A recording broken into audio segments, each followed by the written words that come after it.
At its peak, the British Empire covered a quarter of the globe and held sway over 400 million people.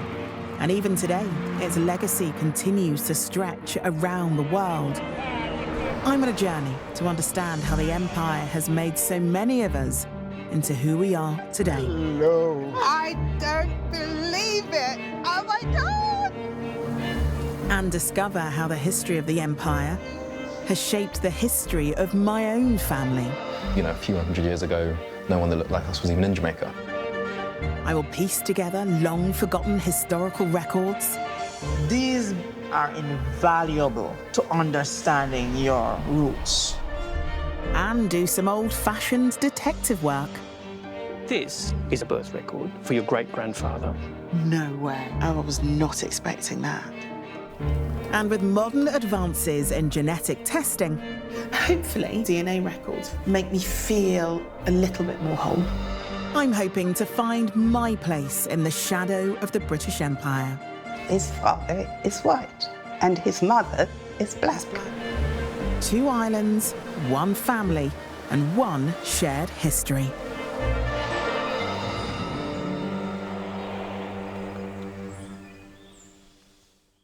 Do you remember that? Oh, wow. Oh my goodness. The Three Musketeers, guys. Oh wow. You looked so cute, and it's crazy that you just became such a grumpy person as a teenager. That is so true. You make a really good point. Cute. Really good point. I was born in southeast London and raised alongside my sister Karina and my little brother Joshua. Our grandparents arrived in Britain from Jamaica in the 1960s. In terms of why we are here and why we're first generation born here is that Nanny and Grandad made that journey. They are part of the Windrush generation. That is within our family. And when you think about that journey they made and the family that they brought with them and the families that have been created as a result. It would be interesting to see, you know, where we'd be if we were born in Jamaica. Well, Mum and Dad wouldn't have met for a start because they met here. Yeah, this is true. that too. I remember asking Dad questions about what it was like when they first came here, what it was like for Nanny and Grandad, and hearing it genuinely made my skin crawl. You know, how they were treated, the things they had to overcome, and just even the fact they got up one day and left their home to go to another country, a freezing cold one, halfway across the world. Hello, West Indies. This is Una Marston calling you from London. From the 1950s onwards, families like mine were actively encouraged to come to Britain by the government in order to fill labour shortages. From Jamaica came future health visitors, Dwyer, Evelyn, Tavares and Vernon. Their course includes hospital training with 6 months' work in the wards. I don't know if I would have been able to up and leave and then start completely new in a country where you're not liked and you're literally battling every single day simply because you're black. We were the first black family to move onto the road. Not every neighbour was happy about that fact, but Mum and Dad worked through that and we were loved on that road, we really were. War is in the air, all West Indians will do their share. That is why they came, and not seeking glory or fame. My dad, Denniston, joined the RAF following the long tradition set by over 10,000 Caribbean men and women who served in the British forces during the Second World War. And my mum, Dorrit, qualified as a social worker in Lewisham. My mum was just like the centre of everything, really. And I just remember us being in the kitchen, I think we were cooking Sunday dinner, and I just remember saying, I'm going to have to start having some treatment because I've been diagnosed with cancer and I'm going to start having some chemo. There'll be a bit of upheaval, but it will be fine. And then we kind of went back to cooking. But it wasn't fine. My mum had bowel cancer that couldn't be cured. She was just 46 years old. The night that she died, as I was walking upstairs to bed, was when the Macmillan nurse came out of the bedroom to say, it's time. 20 years on from my mum's death, and now a mother myself, the question of where did our family come from has grown ever stronger. If you go and speak to somebody who is white British, they can tell you their whole entire family history, whether they are Welsh or Scottish or Irish, like they can tell you. Unfortunately, being descendants of slaves or being descendants of a family that's from former colonies, we don't have that privilege to be able to trace our family tree back easily years and years and years. You know, with us, it's like, great, you know, we're Jamaican, we're proud of the fact that we're Jamaican. You know, absolutely love it, but actually, what does that mean beyond that? Because, you know, a few hundred years ago, no one that looked like us was even in Jamaica. Mm.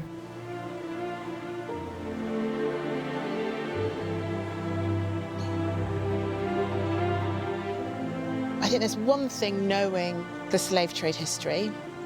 I think there's one thing knowing the wider context of the British Empire history in general terms. I think it's something very different when you understand your own family history and its connection to that. I've never known that part of my history. So, I don't know, I guess I'm quite nervous, I suppose. But it's still a journey that I feel like I need to do. So, the first thing I need to do is look at family historical records. The search on my dad's side quickly hits a dead end. I can't find any documents beyond his parents, Alfred and Leonora White. But it looks like I might have more luck on my mum's side, the Stanburys. So I'm off to meet with my mum's sister, my Auntie Eleanor.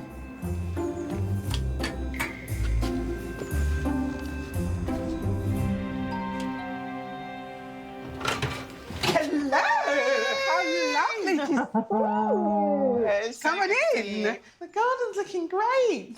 Look at the purple looks beautiful. Goodness me.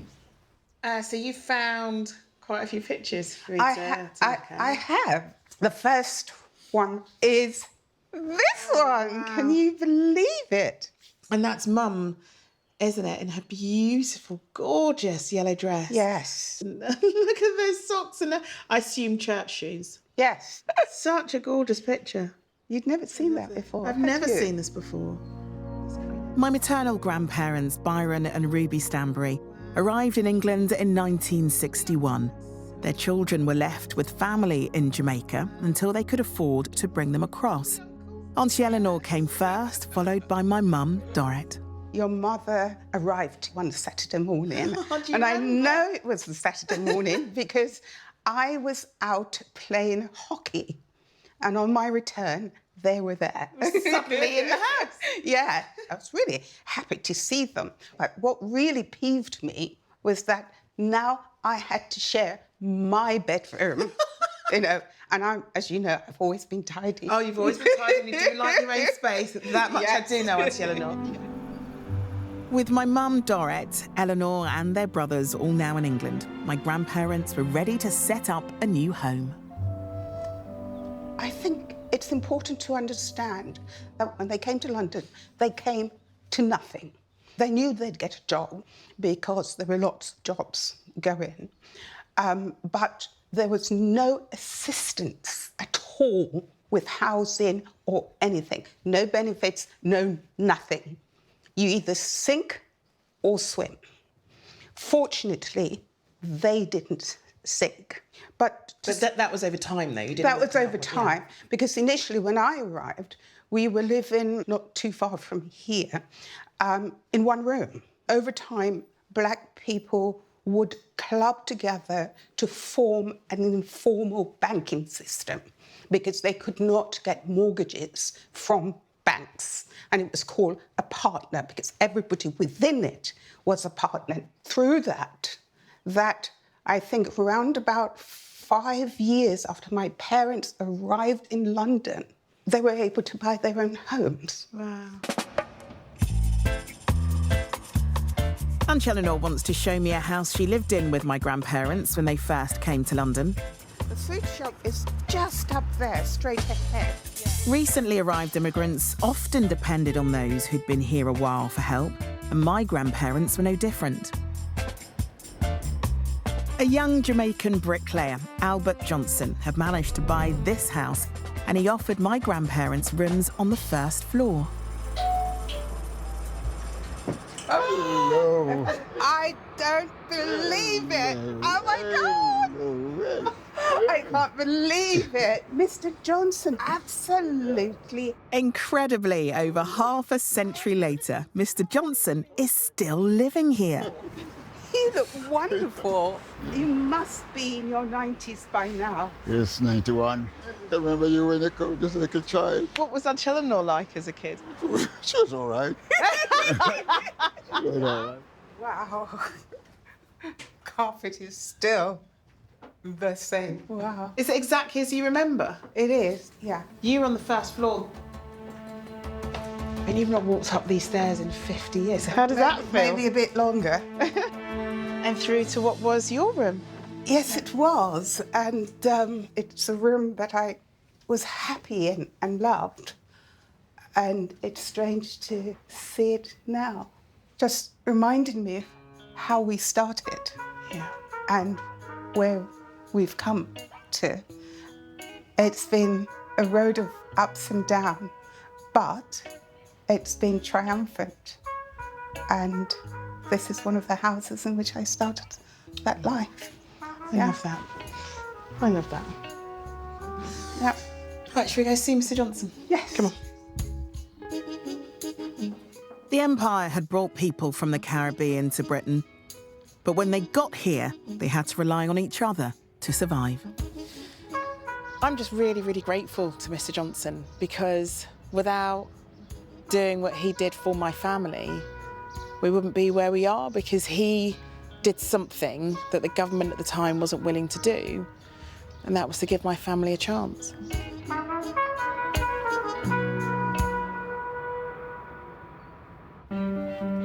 My family's story in Britain could have started 150 years earlier. You see, there's a Stanbury family mystery, and it centres around a photograph which I've never seen before. This is astonishing. So this is Grandad's uncle? Yes. Wow. Oh my goodness. Yeah. He's so much lighter than Grandad. The lighter-skinned man in the picture is my granddad's uncle. His name was Edward Stanbury. He left Jamaica in the early 1900s to move to America, where he lost touch with the rest of the family. So that's Edward. Okay. His father is William Stanbury. That's why he looks mixed, because William Stanbury is white and his mother is black. That's black. Yeah. The name William Stanbury is the one I've heard before. My family believes he was my great-great-grandfather, an Englishman who had children with a black woman in Jamaica in the late 1800s. As far as I know, William Stanbury came from Totnes and left Totnes for Jamaica with two brothers. Don't know how true that is, but want you to find out a bit more to confirm or not.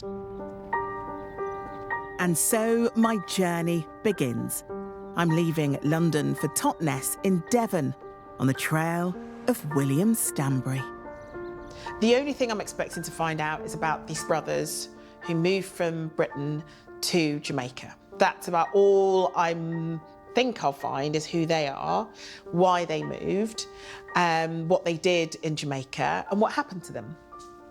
That is what I'm expecting to find out. But I have no idea if that's the truth. I have no idea what family I may well find in Totnes, which sounds bizarre. But I am expecting to find, I know, the root of the Stanburys.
For Brits like me, with a family history entwined with the British Empire, untangling our heritage is far from straightforward.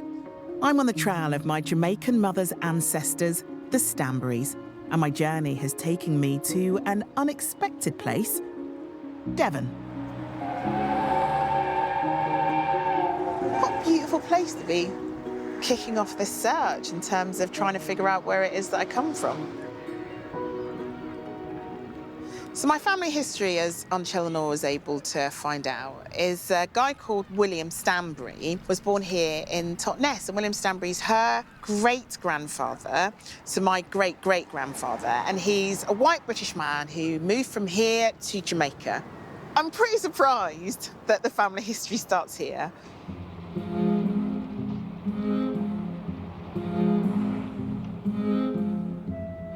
The Totnes archives are a gold mine of local history, and researchers here have confirmed there are several William Stanburys in parish records of the time. Auntie Eleanor knows her grandfather Amariah was born in Jamaica in 1893. So by our reckoning, his father William should have been born around 1870. These are the Stanburys here. That's William and Grace. This column is parents. This column are the children's. We've got William Oscar Prout Stanbury here. This column is the baptism date, so that's June 1872. But I think this is the birth dates. So this is 18th of July, 1869. I think that date works.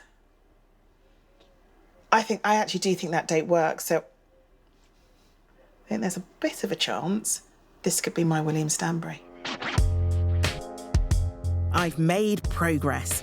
William Oscar Prout Stanbury was born at the right time, has the right name, and could have left Devon for Jamaica. But there's still something that needs to be answered. I guess the big question is why, really? Why would you leave this and move to the Caribbean?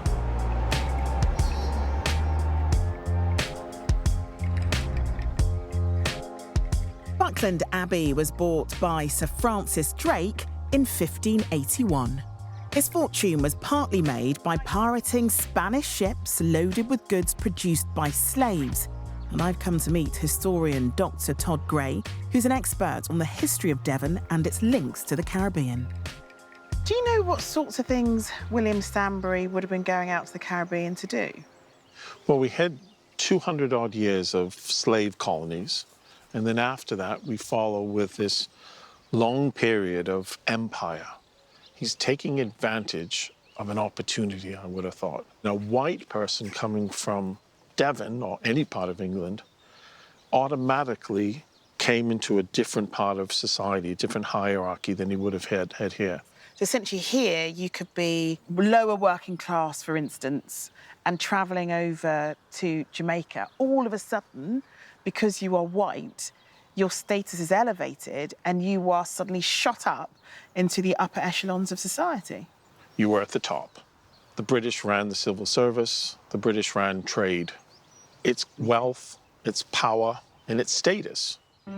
Slavery was abolished by the time William Stanbury would have headed for Jamaica, but the formerly enslaved population was still cheap labour and easily exploited. I think the closest parallel we can come to it is modern slavery today. We all wonder about some cheaply produced goods that are made, and yet we still buy them. We're removed from it and we look away. And it's what you're prepared to live with according to your conscience.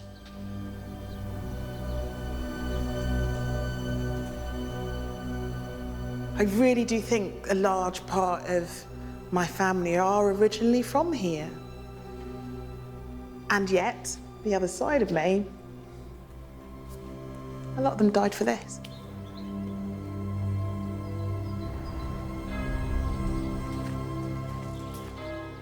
To try and find out more, I'm meeting Brad Argent, an expert in genealogy. He's done some more digging into William Stanbury and he thinks he's made a breakthrough. You think you found a record that puts him here? I think so, because the dates, his birth dates, his baptism dates, and the name matches. But I just don't know if it's the right one. Okay, I've got a William Stanbury as well. Is it my William Stanbury that I found? He starts with my great-grandfather, Amariah Stanbury, who I already know was born in Jamaica. So this is a birth record for your great-grandfather, Amariah Stanbury. This is William's son. Right, OK. The certificate Brad has found shows that Amariah's father is a William Andrew Stanbury, not the William Oscar Prout Stanbury I found in the Totnes archives. And I've got a baptism record. OK. William Andrew Stanbury, this is baptism record for him, but it says that he was born in Green River, in Clarendon. Yep. So was he born in Jamaica then and not here? Was he? Yes. So that makes him not white British then? Correct. Oh my goodness. So do I have no connection to here then? Not that we've found. No way. My entire family thinks that William Stanbury was born here. Oh, I was not expecting that. All we can be sure of with this document is that your great-great-grandfather, William Stanbury, was born in Jamaica and not in Totnes. I was convinced. My aunt was convinced. We found a William Stanbury and we assumed that it was him, that he was here.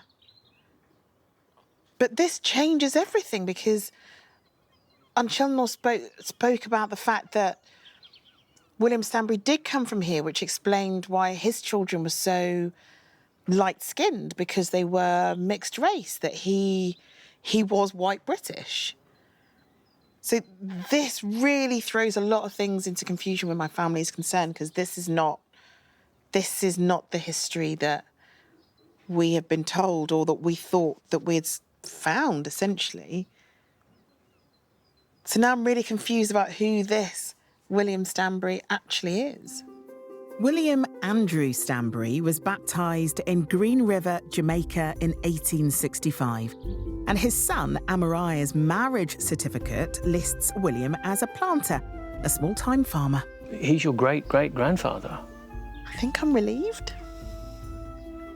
Because there was always the chance that if William Stanbury came from here, then there was that awful part of me that sort of felt that he maybe had gone to Jamaica and perhaps had these children in a way that involved violence. But if he didn't, then that completely changes the way that I look at things in my history then. This is quite something, really. It feels a bit weird to be holding the document of my family going back to 1865. There's a bit of beauty about it. I think it's quite beautiful. Makes it more real, doesn't it? It does. This is amazing, Brad. Thank you. This is all we've got so far. The journey continues.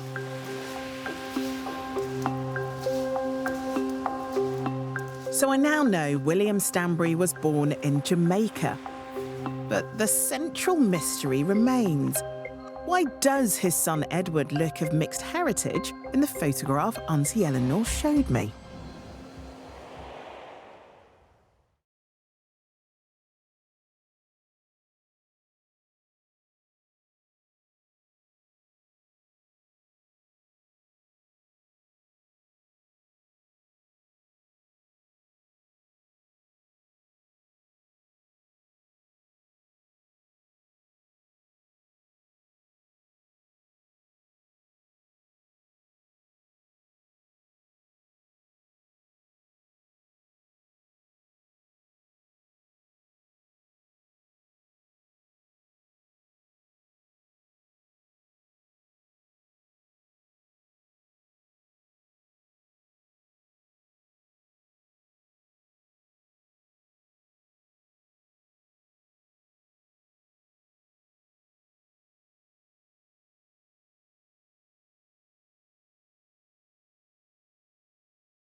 I've discovered what my family thought about our history is completely wrong. I'd always believed that William Stanbury from Devon was my great-great-grandfather. But through the work of genealogists and historians piecing together broken records here and in Jamaica, I now know that my great-great-grandfather was actually born in Jamaica, where he was a farmer. But then the trail went cold. Or so I thought. It's weird because I grew up in London, so I could just walk under the underpass and walk here to the Docklands. I used to sneak into the Docklands to hang out for days out with my mates and stuff. And we definitely didn't understand what contribution our families historically would have made where these docks are concerned. All over the empire, British ships were loaded with rubber, cotton, bananas, sugar and rum. In the 19th century, this is where the goods landed, making Britain the wealthiest nation in the world. Goods that my great-great-grandfather William Stanbury and his enslaved predecessors in the Caribbean may well have grown, cut, transported and loaded onto the boats. I've come to the West Indies Dock, #1 warehouse, to meet Professor Catherine Hall, a leading expert on 19th century Britain and its empire. It just seems rather wonderful to meet here in this place with its very rich, if very painful, associations with Jamaica. Yeah. Do you know about the warehouse that we're in? Well, I came here as a kid, but I probably didn't take it in as much as I should have done. Well, in the late 18th century, in the 1790s, when the slave trade was really at its height, they were not trading in enslaved people here. The enslaved people were... They were attached. They were happening somewhere else. Exactly. Yeah. Which allowed the merchants to feel less involved in the ugly realities. They were distanced. They were making a lot of money. After the abolition of the slave trade, it was still very, very prosperous. The quantities of sugar and rum that were coming in were huge. So this building was actually literally #1 warehouse for the West India Dock, with masses of workers of all kinds, loading, unloading, the rum, the sugar. The West India Dock survived for a long time. So I've just got back from Totnes in Devon and found my William Stanbury. We don't know if he was black, we don't know if he was of mixed heritage, we just don't know really. So I'm hoping that you'll be able to provide me with the next piece of the puzzle as I sort of continue this journey to try and figure out more about my family. Well, I think I can help you a bit, because we have found William's sister. Here is Matilda Elizabeth, born in 1874. Okay. In Green River, which is in Clarendon. Female. Yeah. And, so interesting, brown. Because brown means mixed race. So, Catherine, let me try and get this correct in my head. So, my great-great-grandfather, William Stanbury, his sister, Matilda, is mixed race. We know that because she's described as being brown on the certificate there. We were very lucky to find this baptismal record with that kind of detail. My great-great-great-aunt's unusual baptism record reveals 2 extraordinary secrets. It shows that she and my great-great-grandfather William were of mixed heritage. And it also takes me back another generation to the 1830s, with confirmation of their parents, William Sr. and Eleanor Stanbury. So, who were they? So you need to find out some more. Well, I kind of thought you'd have all the answers for me, Catherine. No, I had some answers. But at least I feel like I've gone one more step. Yes, absolutely. Luckily for you, it means you'll have to go to Jamaica. Ah, somebody has to, Catherine. Somebody has to.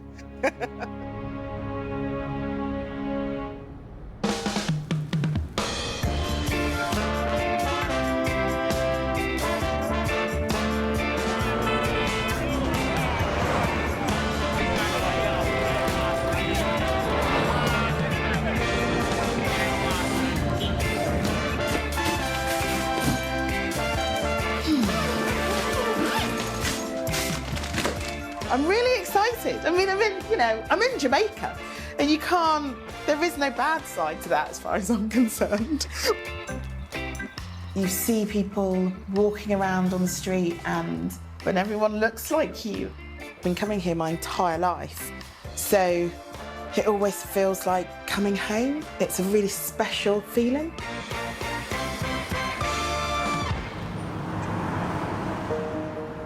But I've got work to do.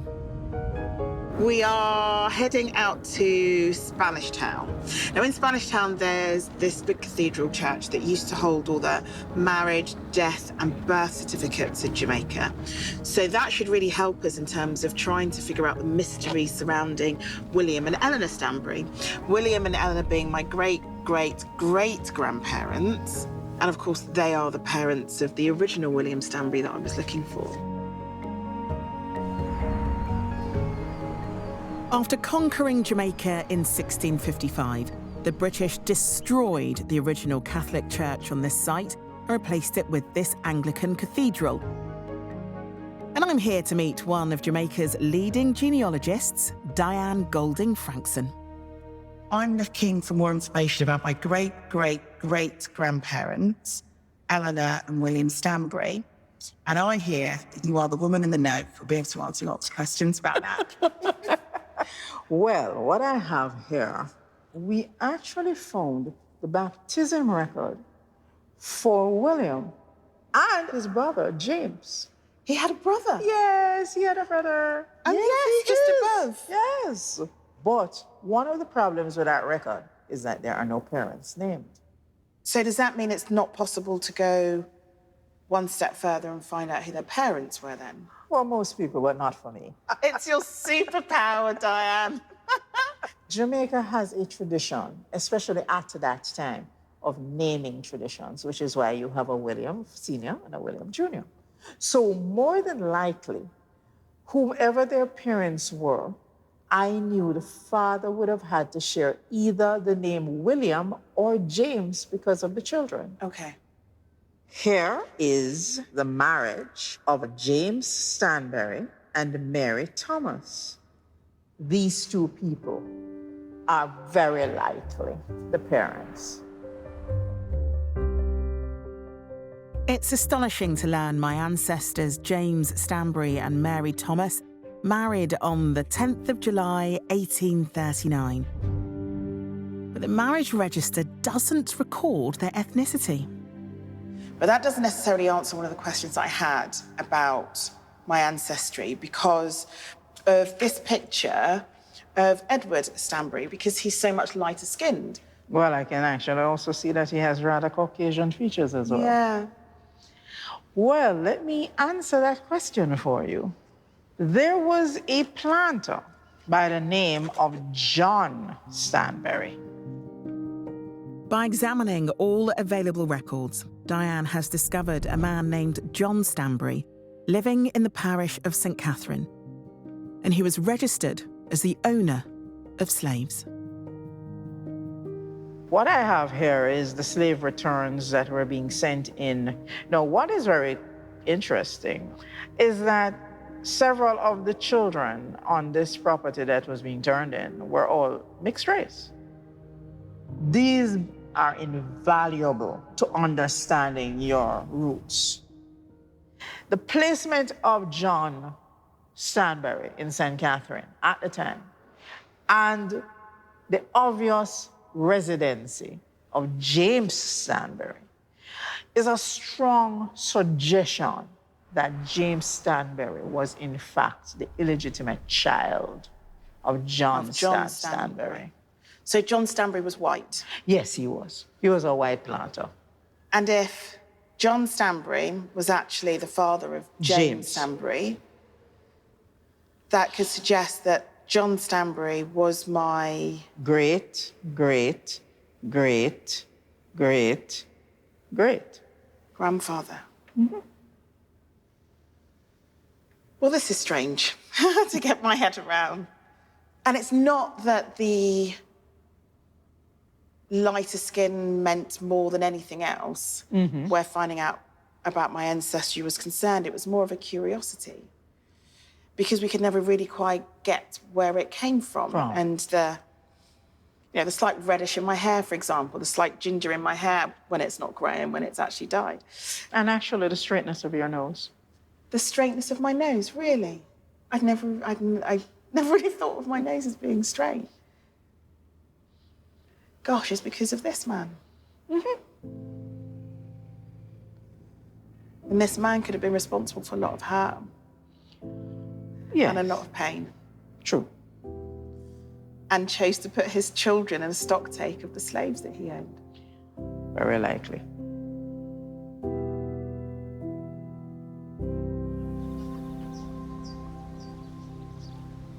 From Diane, there were two really important things that I found out that I wasn't necessarily expecting. The first being exactly where the Stanbury name comes from. I mean, how many times in your life you're able to track back your family history so far that you know exactly where it comes from? That's incredible. But then secondly, I guess something which I knew was coming, but I didn't know at what point. And that was finally finding out my connection to slavery. And of course, that came in the form of John Stanbury. He was a slave owner. So, and that's something that is, there's no reading through the lines or having to investigate what that means. He was a slave owner. He owned people that looked like me. He made money from people who looked like me. And that is within my bloodline, which is a really weird thing to kind of get your head around, really. And he is responsible for my family's lighter skin. He is responsible for the ginger that sometimes comes out in my hair. He is responsible for all of that. So yes, I'm lucky to have found that out. But also, is it a nice history? No. But I still feel like it's something I needed to know.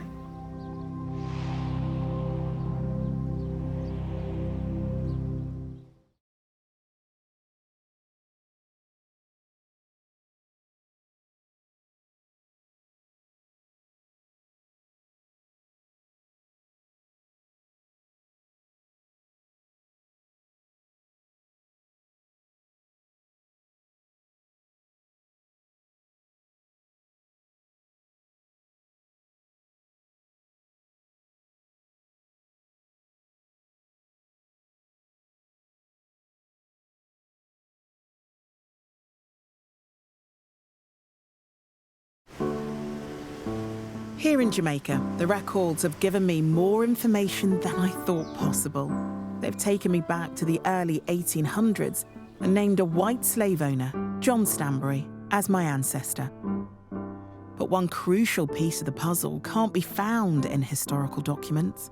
And the thing that people don't always understand is because we travelled to the Caribbean, were taken to the Caribbean by force, Jamaica as a genetic sequence within itself isn't a thing, because it was an island that was created of people who were taken from West Africa and taken to the Caribbean. And then you had these people who have come from Britain.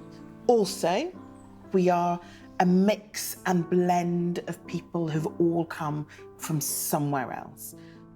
But it would still be nice to know what came before this. Against the odds, I've discovered our mixed heritage most likely began with John Stanbury. But he's just a small part of the story. I want to know where my enslaved family would have called home. So I've taken a DNA test. I took that saliva swab and I sent it off in the hope that it may help, I don't know, make me feel a little bit more whole. The results have just arrived. The test compares my DNA with the DNA of a referenced panel of people from around the world, giving me a good estimate of my ethnic origins. 35% Benin and Togo, Nigeria, 35%. My Nigerian friends will be exceptionally happy about that. Congo, Cameroon, 5. Oh, sorry to my Ghanaian mates, only 4%. But then we've got Germanic Europe, England, Northwestern Europe, Ireland and Wales. 6, 7, 8. So 8% of me comes from white nations. One big thing that this DNA sequence shows is very much the story of the empire.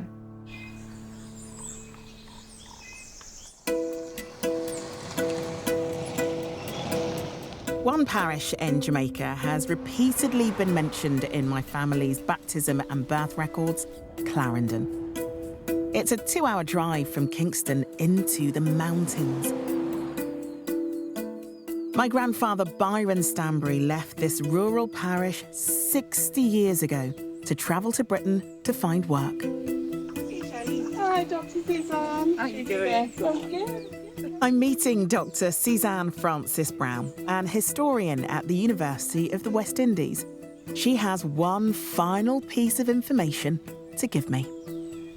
And I know that my family are from around here in Clarendon, but I've never been this far up. Okay. It's gorgeous. Yes, it really is. You're right up on the top of the mountain.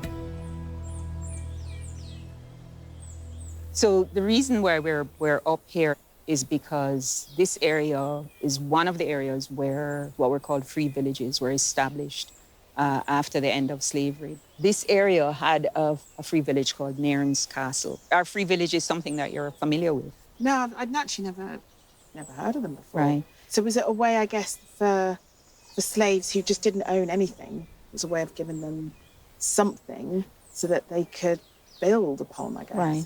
It was a way of them getting on the bandwagon, so to speak. The free village of Nairn Castle, there were about 20 families that lived there. And one of them was the family of Andrew and Elsie Pusey, who were your 4 times great-grandparents, Eleanor's parents. Really? Yes. So they actually became landowners somewhere here. Really? Where we're looking. When slavery was abolished in 1834, slave owners were compensated, but former enslaved people were left with nothing. So the Baptist Church sold them land at a discounted rate, enabling them to grow and sell produce for the first time. These were Jamaica's free villages, and Nairn Castle was one of them. And I can't believe that my great-great-great-great-grandparents, Andrew and Elsie, were amongst the first to live as free black Jamaicans. In the free villages, you were a free person, you were a landowner, you had become someone of substance to an extent, even on a very small scale. You had some control over the way in which your life was run. We don't know when exactly Andrew and Elsie were born, but we do have a good idea because we have their death records. And so we know that they would have been born somewhere around the 1790s. Okay. Gosh, that is going back. Right. And so they would undoubtedly have been born into slavery. So they would have become free in 1834, which would have put them somewhere in their late 30s or 40s, probably. So born into slavery, not Born free into until slavery. they're my age. And become free. Yeah. So that's the death record for your 4 times great-grandmother, Elsie Pusey. Under the age column, it says unknown. What it does say, it just says, but very old. Very old. So they don't know how old she is. Something to be said for being in the sun on the top of a mountain. Something to be said for being free. To know that my great-great-great-great-grandparents, Andrew and Elsie, were born slaves. They were born slaves, but then when they were my age, they were freed. And they wanted more. And despite everything that was thrown at them as slaves, they still had hope and they still believed that they could create something. And my gosh, they did. To know that I came from here and that generations and generations kept on it. They kept on it. They all wanted more. They all wanted more for their children. My grandparents wanted more for their children. My parents wanted more for their children.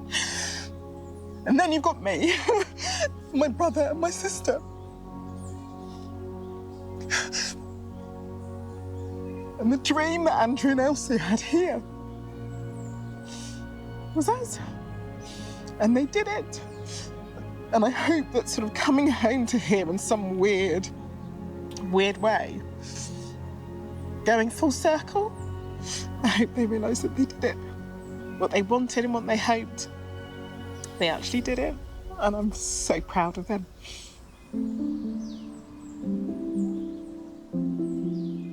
I just never imagined I'd find out so much about my family here in Jamaica. But before I head back, there is one final Stanbury I have to visit. My Uncle Errol is taking me there. We're going to the burial ground of the family, Stanbury family. Okay. Where your grandfather is buried. So Grandad Byron is there. Yes. And so... His parents are there too. So Amariah... And Rose. And Rose, who are your grandparents. That's my grandparents, yes. The end one here is Aunt Mariah, and that's my grandmother, your great-grandmother, Granny Rose. And where's Grandad Byron? Right. This one here is Dad's grave. It's quite a grave. Mm-hmm. Grandad was special. I know you know? School holidays were spent with Nanny and Grandad. Down in the flat in South London. Yeah, in the flat in Peckham, I remember staying there. He was a big influence in all of our lives. You wouldn't be where you are if he hadn't made that move. Absolutely. I wouldn't be where I am if he hadn't made that move. Absolutely. Just to be able to find out from him why he decided to make that move and to answer that call from the Empire, why he decided to travel across the other side of the world. So I wish when I was younger I'd understood the magnitude of the journey that he had made and understood how important it was to hear that story from him. And the generation is dying out. Yeah. There's one thing I've learned by doing all of this is just how important it is to not just let those stories die with the individuals. My granddad Byron always regarded Jamaica as home. But as first-generation born Brit, things are just not as clear-cut for me. Britain is also home. But going all the way back to the 1700s and learning about the two sides of my Stanbury family, Andrew and Elsie, the freed slaves, and John Stanbury, the white planter, has given me a sense of understanding of my place within the empire that I simply didn't have before. I've met some incredible people through this journey who have taken me further into the history of my family than I could ever have anticipated.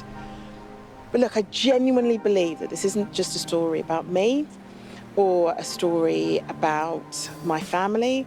I think it's a story about who we all are as British people in terms of our history with the Empire, irrespective of where we originate from. And the societies and culture and people will forever be intertwined. They just will be.